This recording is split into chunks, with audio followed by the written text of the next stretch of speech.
نبی علیہ السلام کی حدیث ہے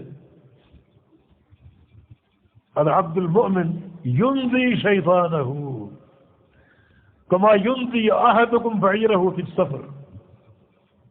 بندہ مومن اپنے شیطان کو تھکا مارتا ہے جیسے تم اپنی سواری سفر میں تھکا دیتے ہو.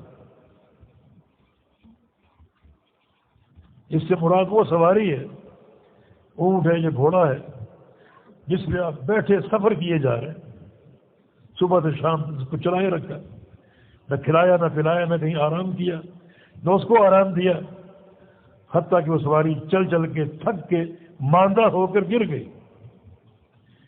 یہ ایک بندہ مومن کے شیطان کی مثال ہے. ابن قیم فرماتے ہیں کہ اس کی وجہ کیا ہے کہ بندہ مومن کثرت سے اللہ کا ذکر کرتا ہے اور ہر ذکر کا کلمہ شیطان کی پشت پر کوڑے کی طرح برستا ہے. وہ کتنے کوڑے کھائے گا؟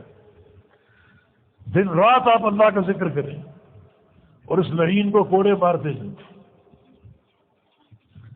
اللہ کا ذکر ایک حدیث اس کی سند میں کچھ ضعف ہے، چلتے چلتے ایک صحابی کا پاؤں الجھ گیا، اس نے کہا تعیس الشیطان، شیطان برباد ہو جائے.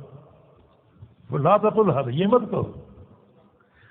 شیطان یقیناً اس کو سن کر اپنے آپ کو بڑا سمجھے گا کہ میں نے اس کو برباد کر دیا، میں نے اس کا کام خراب کر دیا. وہ اپنے آپ میں پھولے گا، بڑا ہوگا. وہ بندہ یہ بات مان گیا کہ اس کے کام کو بگاڑنے والا نہیں ہو. نہیں کوئی اس طرح کی چیز لاحق ہو تو فلیقل بسم اللہ، بسم اللہ کہو. یہ اللہ کا ذکر، اللہ کا نام.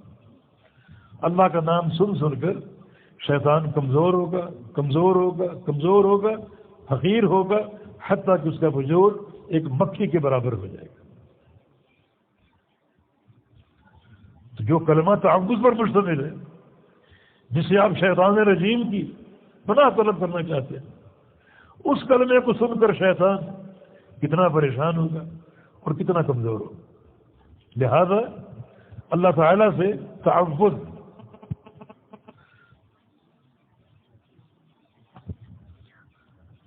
اس کی پناہ میں آنا، یہ ہمارا ایک شب و روز کا وظیفہ ہونا چاہیے.